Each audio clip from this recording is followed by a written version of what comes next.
90 రోజుల కోర్సు పూర్తి చేస్తే చాలు 100% ప్లేస్మెంట్ సపోర్ట్ తో సాఫ్ట్వేర్ జాబ్ మీ సొంతం. వెంటనే కోడ్ జ్ఞాన్ డెస్టినేషన్ ని సంప్రదించండి. Welcome to Suman TV. నేను మీ Suman TV Nag. Bollywood star hero Saif Ali Khan recent breaking news కనుక మనం చూస్తే అతనిపై 6 కత్తిపోట్లు, దానితో పాటు తెలియని అగంతకుడు ఎవరో దాడి చేసినట్లయితే ఒక న్యూస్ బయటికి రావడం జరిగింది. అయితే అతనికి సంబంధించినటువంటి పూర్తి వివరాలు ఏంటి, ఏం జరిగింది అండ్ పోలీసుల విచారణలో కూడా కొన్ని విషయాలు బయటికి రావడం జరుగుతుంది. 7 టీమ్స్ దానికి పనిచేస్తున్నట్లయితే తెలుస్తుంది. మనతో పాటు హైకోర్టు అడ్వకేట్ అలగరి రవీంద్రనాథ్ గారు ఉన్నారు. వారి మాటలో తెలుసుకుందాం. Hello sir. హాయ్ అండి నాగరాజ్ గారు. సార్, కేసుకు సంబంధించింది అయితే 7 టీమ్స్ పనిచేస్తున్నట్లయితే తెలుస్తుంది. అయితే అంత దారుణంగా సీసీ ఫుటేజెస్ కూడా ఉంటాయి కదా, ఎవరు దాడి చేసినట్లు అయి ఉంటారు అండ్ పూర్తి స్టోరీలోకి కనుక మనం వెళ్తే సైఫ్ అలీ ఖాన్ గారిది గతానికి సంబంధించిందైనా సరే మనం కనుక చూసుకుంటే ఇప్పటి వరకు ఈ పరిణామాలు ఏ విధంగా చోటు చేసుకుంటాయని చెప్పేసి భావించవచ్చు అంటారు?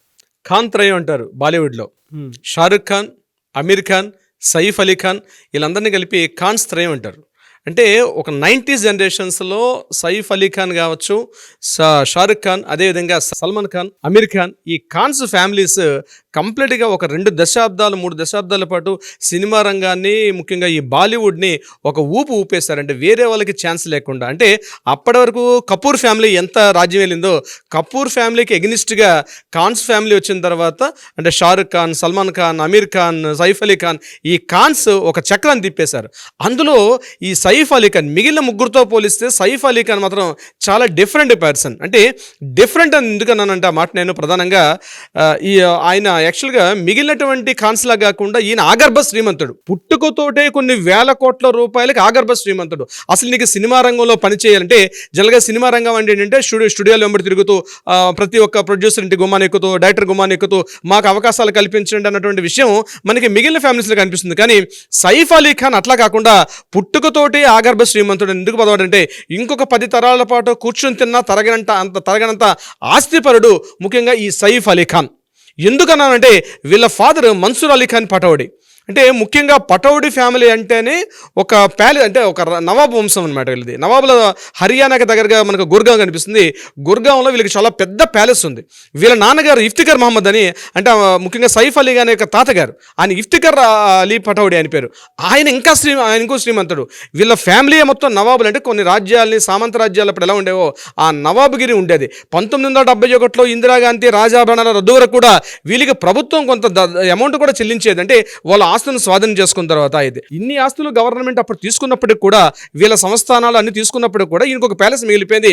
అది గుర్గాంలో ఇప్పటికి కూడా పటౌడీ ప్యాలెస్ అని చెప్పి సుమారుగా 170 రూమ్స్ తోటి, ఒక 7 డైనింగ్ రూమ్స్ తోటి, సుమారుగా ఒకేసారి ఒక 10,000 మంది కూర్చునే కెపాసిటీ తోటి మనం మైసూర్ ప్యాలెస్, బెంగళూరు ప్యాలెస్ ఎలా చెప్తామో అదేవిధంగా హర్యానాలో పటౌడీ ప్యాలెస్ అంటే అంత ఫేమస్ అనమాట. ఆ పటౌడీ ప్యాలెస్ ఈయనకు వారసత్వంగా లభించిన సంపద. అదే సుమారుగా 800 కోట్ల రూపాయల పైబడి, 800 అంటే ఆ లెక్కలు మనం చెప్పేది ఒక 10 years బ్యాక్, ఇప్పుడైతే సుమారుగా 1200 కోట్ల రూపాయల పైబడి ఆ ఒక్క ప్యాలెస్ విలువ ఉంటుందని అంచనా వేస్తారు. ఆ ఫ్యామిలీలో పుట్టినవాడు ఈ సైఫ్ అలీ ఖాన్. ముఖ్యంగా మన్సూర్ అలీ ఖాన్ పటౌడీ అంటే చాలా మంది తెలుసు. ముఖ్యంగా 1960s 1970s అంటే గవాస్కర్, కపిల్ దేవ్ క్రికెట్ ప్లేయర్స్గా ఉన్నప్పటికీ, ముఖ్యంగా అప్పటికి మనకు తెలిసినటువంటి గవాస్కర్, కపిల్ దేవ్ వీళ్ళకన్నా ముందు తరంలో మన్సూర్ అలీ ఖాన్ పటౌడీ ఒక మంచి క్రికెట్ ప్లేయర్. అయినా ఇండియా తరపున అనేక మ్యాచ్ ఆడి ఇండియన్ కెప్టెన్గా కూడా పనిచేశారు ఇండియన్ క్రికెట్ టీంకి. వాళ్ళ ఫాదర్ కూడా క్రికెట్ కెప్టెన్. ఆయన ఇండియా తరపున, ఇంగ్లాండ్ తరపున, అంటే ఇంకప్పుడు మనకి స్వాతంత్రం రాక పూర్వం కూడా ఇఫ్తిఖర్ అలీ పటౌడీ అతను ఇండియన్ క్రికెట్ టీంకి, అదేవిధంగా ఇంగ్లాండ్ క్రికెట్ టీం కూడా పనిచేశారు. దాని తర్వాత మన్సూర్ అలీ ఖాన్ పటౌడీ కూడా అంటే నవాబ్గిరి ఉండేది, వాళ్ళకి ప్యాలెస్లు ఉండేవి, రాజప్రాసాదాలు, సామంతులు, వర్కర్స్, పరిచారికులు, పనివాళ్ళు, కొన్ని 100 మంది పనిచేసే ఒక నవాబ్ వంశం. ముఖ్యంగా అందులో పుట్టినవాడే సైఫ్ అలీ ఖాన్. సైఫ్ అలీ ఖాన్ కూడా మొత్తం 3 వాళ్ళు. సైఫ్ అలీ ఖాన్ 2 సిస్టర్స్ ఉన్నారు. ఆ 2 సిస్టర్స్లో కూడా వాళ్ళు కూడా సినిమా రంగంలో ఉన్నారు. అయితే సైఫ్ అలీ ఖాన్ గారు 1991 తర్వాత సినిమా రంగంలోకి ఎంటర్ అయిన తర్వాత స్టార్టింగ్లో కొంత స్ట్రగుల్స్ ఫేస్ చేశారు. అని ఏ రంగంలో సెటిల్ అవ్వాలనే విషయం మీద అయినప్పటికీ కూడా కొంత దారుణ పడ్డారు. 1993లో వచ్చినటువంటి ఒక మూవీ ద్వారా ఆయన మంచి స్టార్ ఇమేజ్ తెచ్చుకున్నారు. ఇంకా అక్కడ నుంచి కంటిన్యూగా మూవీస్ చేసుకుంటూ క్రైమ్, థ్రిల్లర్స్, రొమాంటిక్ ఇట్లాంటి మూవీస్ అన్ని చేసుకుంటూ తనకంటూ ఒక ప్రత్యేక స్థానం ఏర్పాటు చేసుకున్నారు.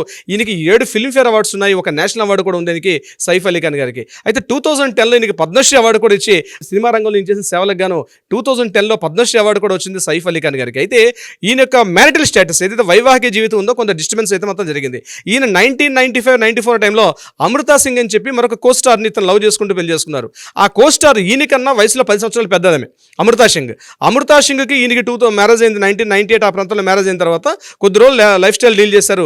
వీళ్ళకి మళ్ళీ 2 పిల్లలు పుట్టారు. ఆ 2 పిల్లలు ఇప్పుడు మనకి హీరోయిన్గా కనిపిస్తుంది ముఖ్యంగా సారా అలీ ఖాన్, ఇబ్రహీం అలీ ఖాన్, వీళ్ళిద్దరు కూడా 2 పిల్లలు పుట్టారు ఆయనకి. సారా అలీ ఖాన్ ఇప్పుడు కూడా కొన్ని మూవీస్లో కూడా యాక్ట్ చేస్తుంది అమ్మాయి కూడా. సారా అలీ ఖాన్, ఇబ్రహీం అలీ ఖాన్ ఇద్దరు అయిన తర్వాత 2004లో కొన్ని ఇష్యూస్ వల్ల వీళ్ళిద్దరు కూడా విడిపోయారు. అయితే కొంత ఒక యారోగెంట్ పర్సన్ సైఫ్ అలీ ఖాన్ గారు కొన్ని సందర్భాలు వివాదాస్పద వ్యాఖ్యలు చేస్తూ కూడా కొంత రౌడీ అన్నట్టుగా కూడా ముద్రపడడం కూడా జరిగింది. సో కొంత వివాదాస్పద వ్యాఖ్యలు చేయడం, ముఖ్యంగా ఒక సందర్భంలో ఒక జర్నలిస్ట్ ని అమృతా సింగ్ గారికి ఒక బ్రిటిష్ జర్నలిస్ట్ మధ్య వీళ్ళిద్దరి మధ్య కొంత రిలేషన్ ఉందన్నట్టుగా ఒక పేపర్లు రాసినందుకు గాను ఇమీడియట్ గా జర్నలిస్ట్ ని పిలిచి చాలా గట్టిగా కొట్టినట్టుగా అప్పట్లో 1995 ఒక పెద్ద వార్త అయింది. ఆ టైంలో 1999-2000 ఆ టైంలో ఒక పెద్ద వార్త అయింది. అమృతా సింగ్ ని ఎవరైనా కామెంట్ చేస్తే కూడా ఆయన తట్టుకోలేని పరిస్థితి. చాలా సెన్సిటివ్ పర్సన్, ఎవరైనా కొంత యారోగెంట్, సెన్సిటివ్ ప్లస్ యారోగెంట్, ఎవరైనా ఏదైనా మాట్లాడి మాత్రం వెంటనే చేయి చేసుకుని కొట్టే తత్వం కూడా ఉండేది ఒకప్పుడు 90sలో 2000 వరకు కూడా. సో 2004లో వీళ్ళకి మధ్య విభేదాలు ఏర్పడడం, అమృతా సింగ్తో ఈయన విడిపోవడం కూడా జరిగింది. 2004 తర్వాత మరలా ఈయన అప్పుడు కరీనా కపూర్ గారితో ఈయన లవ్ ట్రాక్లో పడడం కూడా జరిగింది. ఇక్కడ విశేషం ఏంటంటే అమృతా సింగ్ని పెళ్లి చేసుకునేటప్పుడు ఈయనకన్నా 10 ఏళ్ళు వయసు పెద్దది. అట్ ద సేమ్ టైం ఈయన కరీనా కపూర్ మ్యారేజ్ చేసుకునేటప్పటికి కరీనా కపూర్ గారికి ఇది ఫస్ట్ మ్యారేజ్, ఈయనకి సెకండ్ మ్యారేజ్, ఈయనకన్నా 10 years చిన్నది కరీనా కపూర్. సో డిఫరెంట్గా ఉంటుంది. సో కరీనా కపూర్ గారితో మళ్ళీ ట్రాక్లో పడడం 2004లో అయిన తర్వాత వీళ్ళకి 2010లో వీళ్ళకి మ్యారేజ్ అయింది. కరీనా కపూర్ గారికి 2010 అనుకుంటాను, ఐ థింక్ మ్యారేజ్ అయింది. కరీనా కపూర్, సైఫ్ అలీ ఖాన్కి మళ్ళీ 2 పిల్లలు, ఒకరు తైమూర్ అలీ ఖాన్ అండ్ జహంగీర్ అలీ ఖాన్. 2 పిల్లలతో ఇప్పుడు ఒక ఫ్యామిలీతో ఉన్నారు వీళ్ళందరూ కూడా.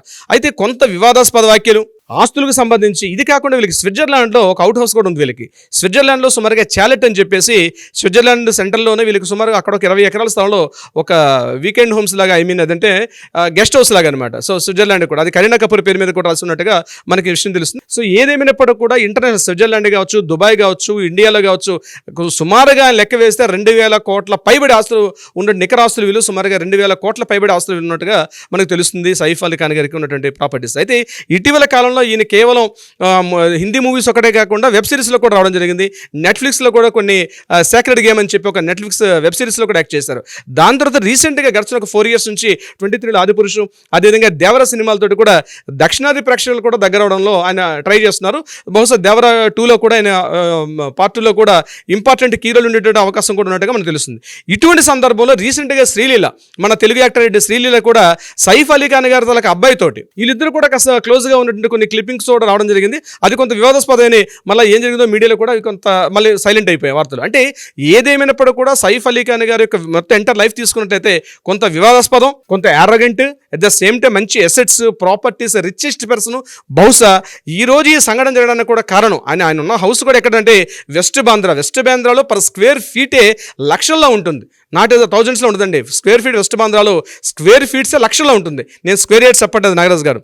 అటువంటి రిచెస్ట్ ఏరియాలో highest business magnets, film stars, politicians, richest ఉన్నటువంటి ఏరియాలో ఈయనకు ఉన్నటువంటి హౌస్ ఆ బిల్డింగ్లో 11th floorలో ఈ సంఘటన జరగడం కొంత దురదృష్టకరం. అయితే ప్రధానంగా మనం గుర్తుపెట్టుకోవాల్సింది ఏంటంటే దీని వెంబడి ఏదైనా ప్రాపర్టీస్, ఆస్తులకు సంబంధించి ఏమైనటువంటి ఇష్యూస్ ఉండే అవకాశం కూడా ఖచ్చితంగా ఉంటుంది. కరీనా కపూర్ గారు ప్రధానంగా మ్యారేజ్ చేసుకోవడం కూడా ఈయన దగ్గర ఉన్నటువంటి అపారమైన ఆగర్భ శ్రీమంతుడు, పుట్టుకతోటే శ్రీమంతుడు అనే విషయం మీద కరీనా కపూర్ గారు మ్యారేజ్ చేసుకోవాలని చెప్పి ఆ మధ్యకాలంలో వార్తలు ప్రధానంగా కింద విశృంఖలంగా వచ్చాయన్నమాట. కరీనా కపూర్, ఎందుకంటే ఆమె చూస్తే యంగా, ఆయనకన్నా 10 ఏళ్ళు చిన్నది ఈయన, ఈ 10 ఏళ్ళ పెద్ద వ్యక్తి, అతనితో మ్యారేజ్ చేసుకోవడం విషయంలో కొంత వివాదాస్పదంగా కూడా జరిగింది. ఎంటైర్ లైఫ్ కావచ్చు, ఆయన మ్యారిటల్ స్టేటస్ కావచ్చు, పర్సనల్ లైఫ్ కావచ్చు, ఎంటైర్ త్రూఅవుట్ లైఫ్లో మాత్రం చాలా వివాదాస్పదాలతో ఉన్న వ్యక్తి చివరిగా ఈ రోజు ఒక అగంతకుడితోటి కత్తిపోట్లకు గురై ఈ రోజు లీలావతి హాస్పిటల్ ఆయన పడి ఉండడం మాత్రం కొంత మనకి ఒక నటుడిగా మనం ఓన్ చేసుకుంటాం కాబట్టి కొంతవరకు మనకి కొంత ఇబ్బంది కలిగించే వార్త ఇది. బట్ ఏదేమైనప్పుడు కూడా పోలీసులు మాత్రం తొందరలో ఇంట్రాగేషన్ చేసి దీని మీద ఒక